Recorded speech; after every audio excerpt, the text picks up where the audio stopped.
हीरा मोती झलकी झलकी काय के सोने के चांदी के भैया की बहन बिहारी।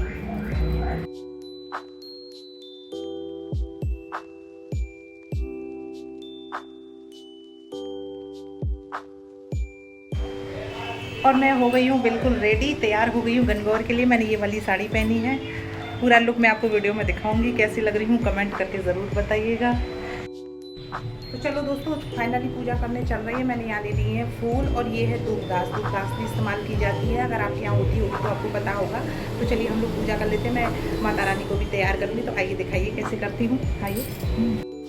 मैंने यहाँ लगा ली थी चौकी, और चौकी पर मैंने अपने गणगौर जो थे उनको विराजमान कर लिया था। इसके बाद मैंने दीपक जलाया था उनके लिए, धूप दीप दोनों रखे थे। अच्छा, कलश में पानी भी रखा था मैंने।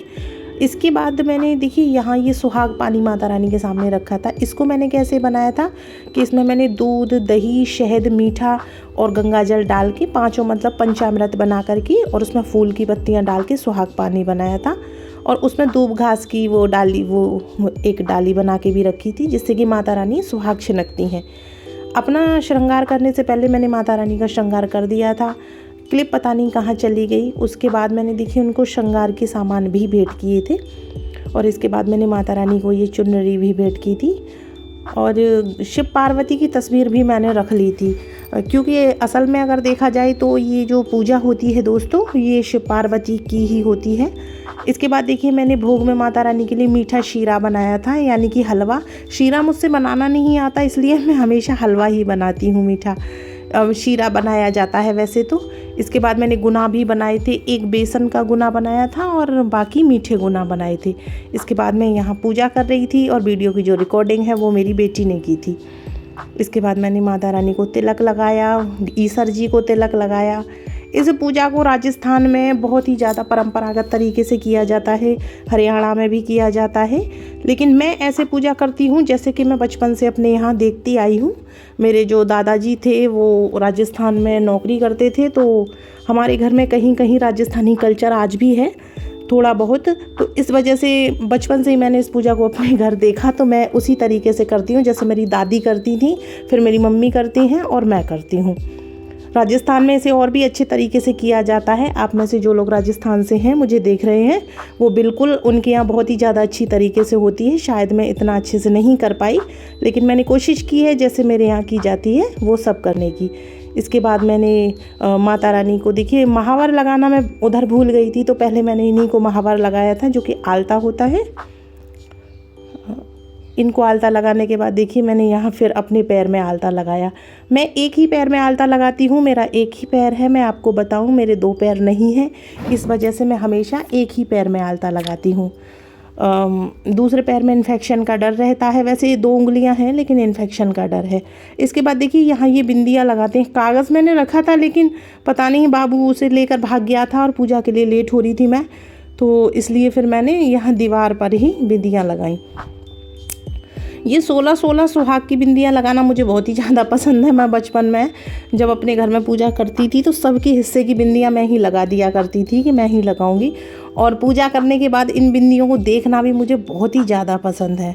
देखिए सबसे पहले मैंने महावर की 16 बिंदियाँ रखी थी। इसके बाद फिर मैंने आलता, यानी कि हाँ आलता से ही रखी थी, मैं क्या बोल रही हूँ इसकी। और फिर मैंने मेहंदी की भी रखी थी।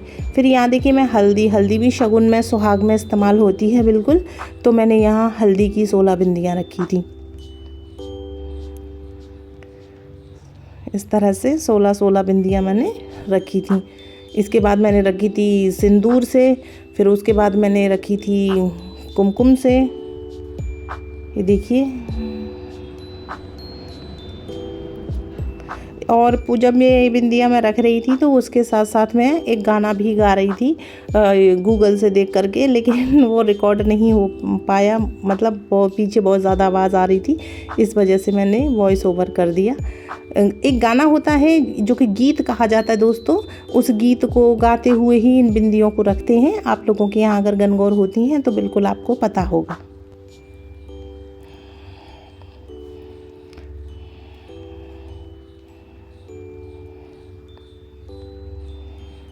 और फिर उसके बाद हमने यहाँ कथा आरती की मैंने, कथा पूरी हो चुकी थी लगभग।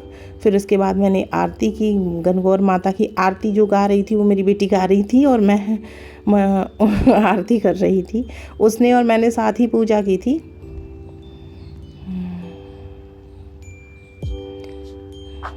इसके बाद हमने फिर गणेश जी की भी कहानी कही थी, गणेश जी की भी कहानी सुनी थी। और इसके बाद फिर मैंने गणगौर माता को यहाँ पानी पिलाया था। पानी पिलाने का भी गीत होता है, लेकिन इसमें शायद आया हो। सोने के, चांदी के, हीरे के, मोती के, भैया की बहन प्यारी प्यारी प्यारी, हीरा मोती झरके झरके झरके, काय के, सोने के, चांदी के, मोती के, भैया की बहन प्यारी प्यारी, हीरा मोती झरके झरके झरके, काय के, सोने के, चांदी के, मोती के, भैया की बहन प्यारी प्यारी। यहाँ मेरी पूजा पूरी हो गई थी। क्योंकि हमारे यहाँ व्रत नहीं रखा जाता है, इसलिए मैंने व्रत नहीं रखा था। दोपहर में खाना खा लेते हैं, तो यहाँ मैंने पूजा करके माता रानी का भोग लगा के उनको पानी पिला के खाना खा लिया था। पूजा हो गई थी और ये देखिए मैं खाना खाने जा रही हूँ। हमारे यहाँ व्रत नहीं रखते हैं, दोपहर में ही खाना खा लेते हैं। जिनके यहाँ व्रत रखते होंगे तो उनके यहाँ रखते होंगे, हमारे यहाँ ऐसा नियम नहीं है कि व्रत रखो, दोपहर में खाना खा लेते हैं। तो मैं खाना शाम को तकरीबन 4, साढ़े 4 या 5 बजे मैं इनको विसर्जन करने के लिए यमुना जी पर ले गई थी। ले जाने से पहले मैंने एक बार इनको और पानी पिला लिया था, क्योंकि पानी पिलाकर ही विसर्जन के लिए ले जाते हैं। तो भी बैठो, उसमें अंदर करके आएंगे यमुना जी में।